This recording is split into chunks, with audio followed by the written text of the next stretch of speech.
कहते हैं कि अगर आप में किसी भी मंजिल तक पहुंचने का लगन हो तो बड़ी मेहनत करने के बाद व्यक्ति उस मंजिल तक पहुंच ही जाता है। ऐसा वीडियो हम आपको दिखाना चाहते हैं आरजेडी के चहेती प्रवक्ता प्रियंका भारती का, जिनमें पढ़ाई करने का लगन था और उनके पापा रिक्शा ड्राइवर थे, और लेकिन प्रियंका भारती हार नहीं मानी और मंजिल तक पहुंच ही गई। आइए उनके जुबान से आपको सुनाते हैं उनकी पूरी बीती हुई सच्चाई। तो चलिए वीडियो को स्टार्ट करते हैं। आवाज में नजर आता है, ये मुझे बहुत ज्यादा प्रभावित करता है। और मुझे ये भी बताइए, अगर आपको एतराज ना हो, कुछ अपनी पारिवारिक पृष्ठभूमि के बारे में दोनों लोग। मेरा तो मैं शुरू में तो ये कहूँ, मैं बीपीएल कैटेगरी से आती थी।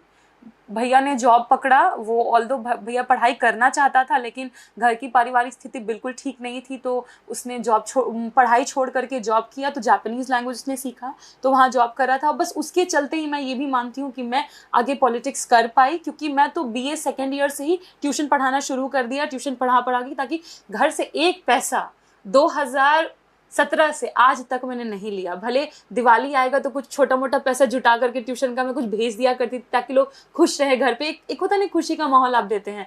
तो पापा मेरे ऑटो चलाते थे, और उसके बाद धीरे धीरे मामा जी से काम सीखा। तो होता है ना, ज़मीन का रसीद कटवाना ब्लॉक में, तो वो काम करते हैं। और जो मम्मी है वो होम मेकर है।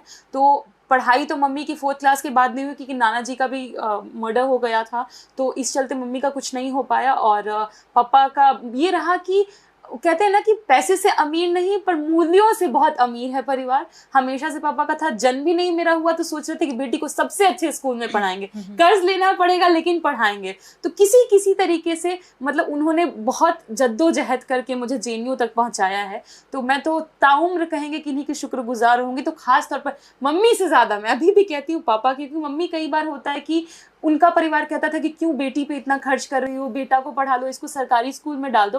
पापा कहते थे नहीं, कुछ भी हो जाए, हम मर जाएंगे लेकिन उसको पढ़ाना नहीं छोड़ेंगे, क्योंकि ये पढ़ना चाहती है। और हम इसके पापा होने के चलते मेरा जिम्मेदारी है कि उसको पढ़ा के आगे बढ़ाए, कि जीवन में कहीं भी ये पहुंच जाए तो ये न रहे कि इसका पापा इसके लिए कोई कमी छोड़ा। सलाम है आपके पेरेंट्स को। तो